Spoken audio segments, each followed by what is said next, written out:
이제 사라가 세상을 떠나게 됩니다. 그리고 나서 두 남자가 그 집에 남게 되죠.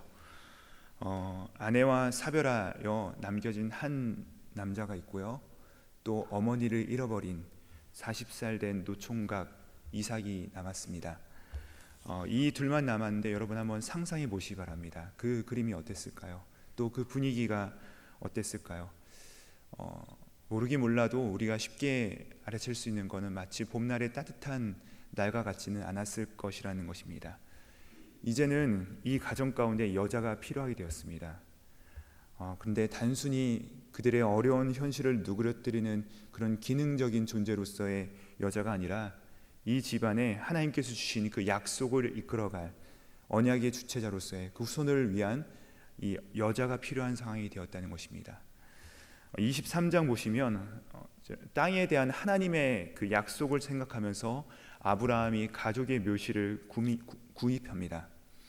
이게 단순히 사라의 무덤을 산 정도가 아니라 온 땅을 너에게 주리라 하시는 그 하나님의 약속이 이루어지는 상징으로서 아브라함이 그 땅을 산 것입니다. 이제는 그 땅에 들어가서 살 후손이 존재하고 필요하기 때문에 이상의 배우자가 그 집에 들어와야 되는 것이죠. 보시면 가나안 땅을 주겠다는 하나님의 약속에 비해서 그들의 가족 묘실이라는 곳도 사실은 굉장히 조그만 땅이고요. 굉장히 지극히 보잘것없이 보입니다. 또한 하늘의 별과 같이 바다의 모래와 같이 너에게 자손을 주겠다 하시는 그 하나님의 약속에 비하여 보면은 겨우 하나 남은 이 노총각 이삭은 너무나도 초라해 보입니다. 우리 역시도 이 하나님의 약속에 비해서 하나님께서 우리를 향한 그분의 뜻에 비해서는 지나치게 초라하고 나약한 현실을 걷고 있는 건 아닌가 우리 자신을 생각할지도 모르겠습니다. 하지만 중요한 것은 정말로 중요한 것은 그 약속이 여전히 지금도 유효하다는 사실입니다. 눈앞의 현실이 어떠하냐나 보다 더 중요한 것은 이 하나님의 약속은 여전히 우리 안에 살아 역사하신다는 사실을 믿느냐에 대한 문제인 것입니다. 과연 무엇이 오늘도 우리를 주장하고 있느냐, 이것에 대한 질문이겠죠. 우리의 눈에 보이는 다양한 상황이나 소리들이 나를 주장하느냐, 내가 그곳에 유동하고 있느냐, 아니면 가장 풍성하고 반드시 이루어질 이 하나님의 약속을 여전히 우리가 붙들고 나가고 있느냐에 대해서 우리 가운데 묻고 계시다는 사실입니다.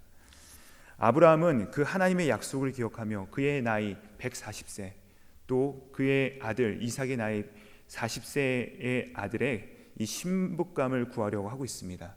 이 얼마나 다급한지 모릅니다. 그의 나이가 벌써 140세고 이미 40세가 넘은 노총각 아들을 위해서 시간이 얼마 남지 않은 것만 같습니다.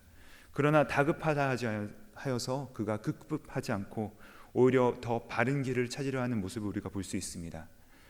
이때 우리는 그 하나님의 약속을 신뢰하는 믿음이 필요합니다. 1절부터 4절까지 보시면요, 자신의 종을 불러서 이 땅 사람이 아닌 자신의 친족에게 돌아가서 그의 아들 이삭의 아내를 택할 것을 맹세하게 합니다. 가나안 땅을 떠나서 거기서 약 900km 정도 떨어진 한 달을 꼬박 걸어가야만 닿을 수 있는 자기 고향에 가서 신부감을 구해오라는 약속은 참 무모해 보이기만 합니다. 굉장히 거리도 멀고요. 사실 거기 간다고 해서 그의 아들의 그 신부감이 있다는 보장도 없습니다. 그러나 이 가나안 땅의 가치에 함몰되고 또 그 땅의 가치를 따라 살지 않는 여인이 필요한 것입니다.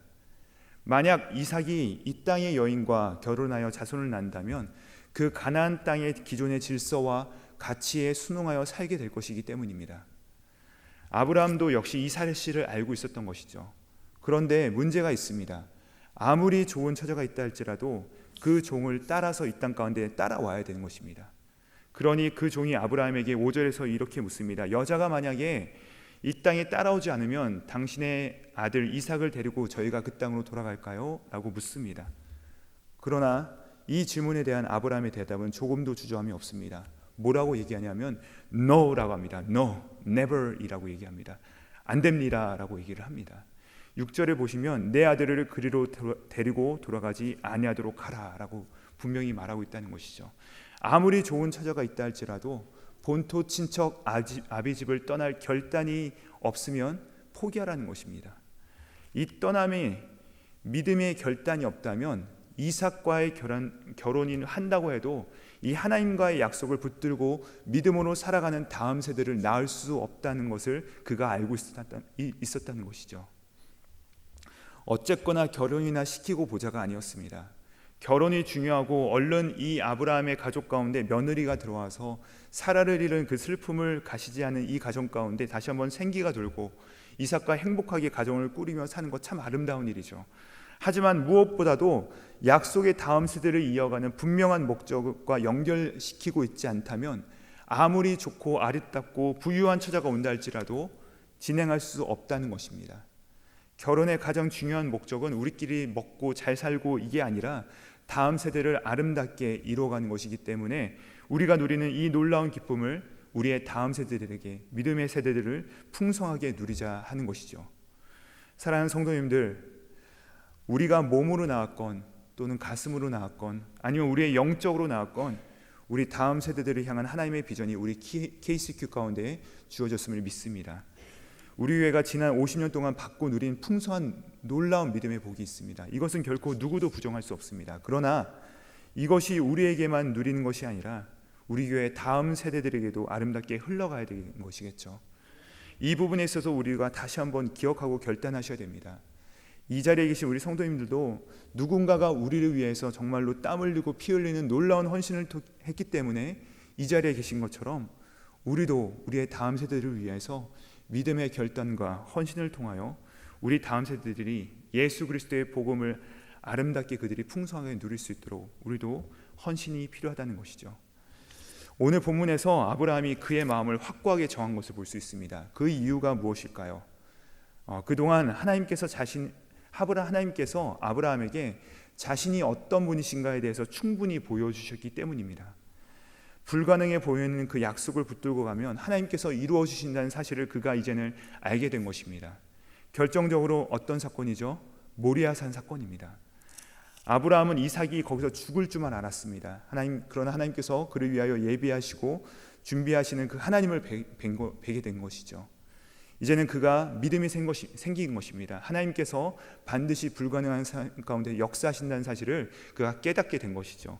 그래서 7절부터 9절의 말씀을 한번 읽어보시면 그의 고백이 얼마나 담대한지 모릅니다. 우리 함께 7절부터 9절까지의 말씀을 함께 읽어보시도록 하겠습니다. 7절부터 9절입니다. 함께 읽겠습니다. 시작. 하늘의 하나님 여호와께서 나를 내 아버지의 집과 내 고향 땅에서 떠나게 하시고 내게 말씀하시며 내게 맹세하여 이르기를 이 땅을 내 씨에게 주리라 하셨으니 그가 그 사자를 너보다 앞서 보내실지라 내가 거기서 내 아들을 위하여 아내를 택할지니라. 아멘. 더 읽었어야 되는데 제가 아멘이네요. 여러분 여기 보시면요, 굉장히 담대합니다. 말씀하셨듯이, 제가 말씀드렸듯이 그곳에 간다고 해서도 아내가 있을지 없을지 모릅니다. 하지만 그는 분명히 말합니다. 하늘의 하나님께서 내 아들을 위하여서 아내를 준비하셨을 것이다 라고 분명하게 얘기하고 있다는 것이죠. 사랑하는 성도님들, 우리는 분명히 기억하셔야 됩니다. 우리는 여러 가지 소리를 듣습니다. 믿음으로 살면 손해볼지 몰라, 이제는 더 희생만 할 것이야 라는 두려움이 우리 가운데 있다는 것입니다. 하지만 그 두려움을 내려놓으셔야 합니다. 세상은 그렇게 살면 안 된다고 합니다. 그렇게 살면 잃어버릴 것이라고 합니다. 텅텅 빌 것이라고 얘기를 하죠. 그러나 아니라는 것이죠. 우리는 하나님을 믿는 순간 그 영생과 영광을 이미 우리 것으로 소유했다는 사실을 여러분이 믿으셔야 된다는 것입니다. 그렇기 때문에 우리는요, 오늘 끝나도요 너무나도 부유한 자들입니다. 너무나도 풍성한 자들입니다. 그렇기 때문에 여러분 두려워하시지 마시기 바랍니다. 우리는 이렇게 걱정합니다. 거기서 데려올 자가 없으면 어떡하지? 그러나 모리아 산에서 하나님을 뵌 아브라함은 이제는 당당합니다. 없으면 할 수 없다라고 합니다. 사람들이 이렇게 질문을 합니다. 그러면 도대체 어디서 배우자를 구한단 말입니까? 라고 묻습니다. 그러나 아브라함은 사라의 닫힌 태레의 문을 여시고 이삭을 주신 하나님께서 황무지에서도 배우자를 주실 수 있다는 그의 믿음을 고백하기 시작한 것이죠. 그래서 10절 이하에 보시면요, 아브라함의 종이 기도를 하는데 이렇게 기도를 합니다. 하나님, 아브라함의 재산에 혹해서 결정하는 여자가 아니라 처음부터 아브라함이 가진 그 성품을 가진 자, 즉 기꺼이 나그네를 대접하고 자기를 깨트려서 자기의 에너지를 나눠서 삶을 나눠줄 수 있는 여자가 이삭의 짝이 되기를 기도합니다. 저를 인도하여 주십시오라고 그가 기도를 합니다. 이후의 내용들은 여러분들도 잘 아실 것입니다. 하나님의 약속이 결국 신실하게 그에게 응답되고 현실 가운데 나타나게 됩니다. 무슨 말입니까? 하나님의 약속이 결국에 실현되고 현실을 지배한다는 그 선언을 증명해낸 것입니다. 현실에 우리의 믿음을 맞춰가는 것이 아니라요, 현실에 우리의 믿음을 따라가는 것이 아니라요, 오히려 하나님의 약속과 그 약속을 향한 견고한 믿음이 현실을 이기게 된 것이죠. 그래서 정확하게 믿음이 현실을 덮습니다. 그것을 보여주고 있는 사실을 우리가 말씀을 통해 볼 수 있다는 것입니다. 따라서 내 생각과 내 고집을 버리고 하나님을 바라봐야 합니다. 아브라함의 종은 도저히 불가능한 상황 가운데서 가장 완벽한 신부감을 만났고, 그 신부감은 기꺼이 그의 본토 친척 아비집을 떠나서 한 번도 본 적이 없는 아브라함의 아들에게 시집을 가기로 결정을 내린 것이죠. 정말로 놀라운 것이죠. 아브라함은 결코 처음부터 이러한 낙관적인 상황과 결과를 예상하고 움직인 것이 전혀 아닙니다. 우리 역시도 마찬가지입니다. 우리의 현실 너무나도 불확실함이 너무나도 많습니다. 당장 한치도 알 수 없는 것 없고요, 보이지도 않는 것 같습니다. 너무나도 불안하고 막막하죠. 그러나 믿음이란 불확실하지만 내가 믿는 하나님은 너무나도 확실하시니까 그 하나님을 바라보며 불확실함 속으로 저벅저벅 걸어가는 것이 바로 믿음입니다. 그래서 사도 바울은 고린도후서 5장에서 이렇게 고백합니다. 이는 우리가 믿음으로 행하고 보는 것으로 행하지 아니함이로다. 따라서 오늘 이삭의 신부감을 찾는 이 말씀은 결국 믿음에 대한 이야기입니다. 조건으로 움직일 것이냐, 현실에 순응할 것이냐, 아니면 이 하나님의 약속을 붙들고 오늘도 우리가 믿음의 길을 걸어갈 것이냐라고 말씀하고 계시다는 사실입니다. 오늘도 우리가 우리 앞에요, 두 갈래의 길이 놓여 있습니다. 현실에 순응하느냐, 아니면 믿음으로 약속을 붙들고 나아가느냐. 어느 길로 나아가시겠습니까? 우리 사랑하는 성도님들은 우리는 더 좋은 길을 택하시는 은혜가 있기를 간절히 소망합니다. 믿음으로 현실을 이겨내시는 우리 사랑하는 KC교회에 속하신 모든 성도님들 되시기를 우리 주님의 이름으로 축복합니다. 기도하시겠습니다.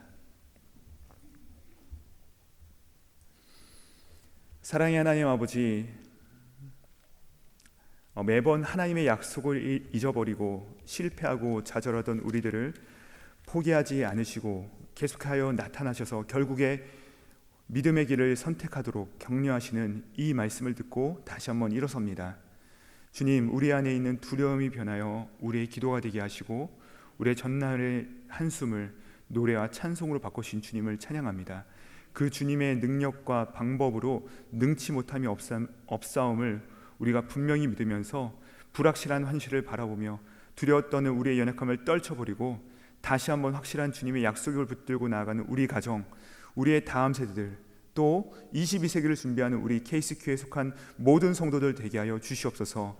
감사드리오며 예수 그리스도 이름 받들어 기도드립니다. 아멘.